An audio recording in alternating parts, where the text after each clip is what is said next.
The fight over speech on college campuses is back, this time on social media. We learned this week that Harvard College recently rescinded admission to at least 10 high school students over explicit and offensive posts. Posts were made in a private chat started by some of the students who've been accepted into the incoming class of 2021. The messages exchanged reportedly included images, quote, mocking sexual assault, the Holocaust, and deaths of children. One referenced the hypothetical hanging of a Mexican child, calling it piñata time. Did Harvard go too far? Joining me are Nancy Gertner, a former federal judge at the U.S. District Court here in Boston. She now teaches at Harvard Law School. Nice to see you. Nice to Nestor Ramos, formerly a reporter, just made a columnist at the Boston Globe. Parties at the Union Oyster House, I heard. Is that true? Google that. You'll figure it out. Good to see you. Thanks for being here. Why did Harvard make the right move, Judge Gertner? I think it was the right move because, think of it this way, if these kids had put this in their personal statements, right, there would be no question Harvard has a right to pick whomever it wants. Or I was thinking about what if they had had an Access Hollywood tape and Harvard found out about it after they were admitted. Harvard has the discretion as to whom to admit. Of course they have the discretion. So they can pick people who have better judgment than these kids obviously showed. I don't so if see they what said the all problem. Mexicans are rapists and they talked about grabbing women's crotches, keep them out. That's right. Okay. That's right. Why? What's your analysis here? Well, I'm not going to argue that that Harvard shouldn't have done this. As Nancy said, it's in there. It's up to their discretion. I mean, it probably would, to your point, get you on the dean's list at Trump University. But my feeling in the reaction is that there's been a real disconnect generationally on this.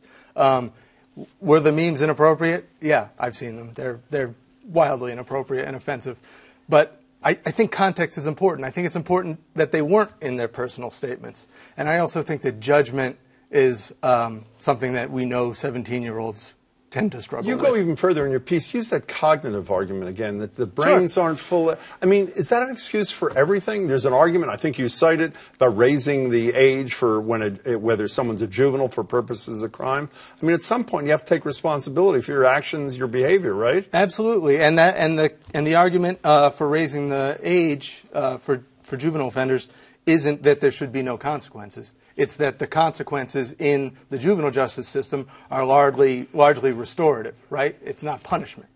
You know, Alan Dershowitz, I'm sure you've seen this quote, somebody you know fairly well. Punishing students academically for their political views or their personal values is a serious mistake. These actions are not consistent with the spirit for the First Amendment. We know there's not a First Amendment right, obviously, to go to Harvard. Right. So he means consistent with the spirit. Isn't he right? This is just one of an endless litany of things that you can't say, you can't do, that you can do in the real world, so you're going to be protected, essentially, at Harvard. But there's a difference between whom you admit, who of the vast numbers of people who apply you choose to admit, and you choose to admit of the group of 17-year-olds who are basically have, you know, whatever the impairments of 17-year-old, you choose those that have relatively more judgment and maturity. And this was a singular lack of judgment. And they can pick and choose. I don't see anything wrong with that. It's a different issue about when they get to school and what they say on campus. But now you can pick and choose. Okay, wait a second. That's a good point. So they get the campus. Let's assume Harvard didn't find out until they started in September. And then they discovered these things. Or they just posted those things when they're an admitted freshman a month in. Do they get expelled for this? I mean, kids, by the way, on the soccer team, I know you know this, on the men's soccer team last year, post these lewd scorings of women on the female soccer team. They didn't suffer any discipline. All they did, they canceled the soccer season, which I guess is a penalty, but no personal penalty for them at all. Why that distinction? Well, again, the difference is between whom I choose to admit into my private college, and I could make these distinctions. Then the question about school speech is a different issue, and the kinds of distinctions you make. I am actually different from Professor Dershowitz. I actually believe that a college community, certainly there are First Amendment issues, but there has to be some civility. There has to be some atmosphere in which people can function. It is a slippery slope on the one hand. They will say, those who are free speech advocates here, that will say, you know, you'd start talking about memes about Mexican Americans and it's a slippery slope to something else. It's a slippery slope in the other direction. You begin to say you can talk like this, and it is a slippery slope before you begin to say it to someone who shouldn't, before you begin to do. I mean, that's a slippery slope in the other direction as well. But why can't... go ahead. Are either of you familiar with this very popular game, Cards Against Humanity? Didn't you write this about this today? Yeah. I did. It's not the same, fair. It's the same stuff. It's the same stuff. It's a card game. It's essentially very, very dirty Mad Libs. It's sexual. It's laughing about the Holocaust. It's very similar. As I said, I've seen the memes enough, and it's wildly popular. You go to Aeronaut Brewing's game night, and there'll be dozens of people playing it, and the whole game is to construct the most elaborate and offensive fantasy out of these cards. So what's your point? Get over it? Why? My point is, why aren't there employers there reviewing what they're saying and punishing them accordingly? Where is the there? Where is this taking place? It's in a public setting at a bar. It's in people's houses sometimes. But an I think employer it's could. important. You keep those kids out too, right? Yeah, but an employer could say, yuck, I don't want somebody like that in my job. What's wrong with that? They absolutely could, but you'd be excusing an awful lot. Well, that's a different issue. Well, but I'd of make a this distinction. generation. I don't care. An employer is a different setting than a university. Certainly. I mean, I have to say, you do this, and then you have trigger warnings, and then you have a conservative speaker at a place in Middlebury or somewhere else gets thrown off But the I don't campus. think I don't think it's the same thing. I guess It's what I'm saying is symptomatic of this thing, I don't isn't think it? it's the same thing. I mean, I think that this notion that words don't matter, I think is wrong. I mean, words matter. Words that when you sexually harass someone in school, a young woman in school, and you say stuff to her, it does affect her environment. We have to draw meaningful distinctions. But the fact that we're capable of drawing meaningful distinctions between the things we should punish and things that we don't, to say we shouldn't be talking about speech at all denies the discrimination laws, denies sexual harassment laws. But they weren't citing any law here.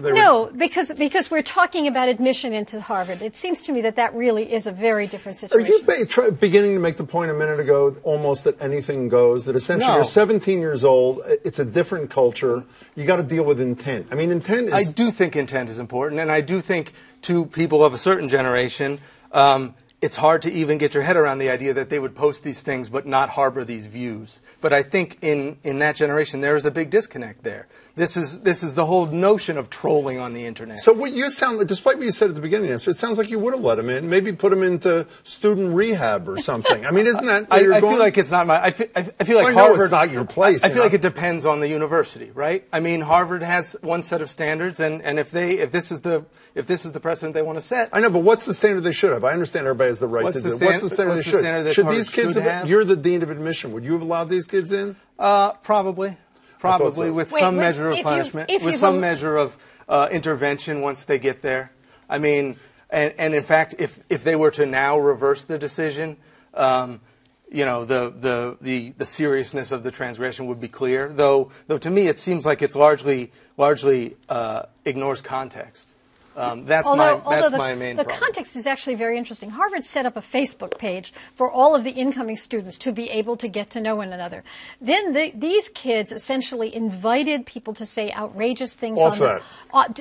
Separately. In a whole separate private group. Well, no, then they to do something with respect to a separate group, and then there was another group, an even smaller group. Doesn't that cause you concern, Ms. Privacy, I should say? It causes that issue alone? It makes me they're basically reaching out to their fellow students, which is stunningly in a private setting. But they're reaching out to their fellow students in a way that makes no sense. So this is a situation where Harvard, there's no right to go to Harvard, as you said a moment ago. There are lots of people behind them, and there are people behind them who, although kids may have bad judgment, have relatively better judgment, and Harvard has a right to choose the relatively better from the bad. And I think that that's fine. We got to go, Judge Gertin. Oops, you have 10 seconds. Sorry. Is that it? No, I agree that it's up to Harvard to select. There you go. Nestor, nice to see you. Congratulations. Thanks. Good luck with the column.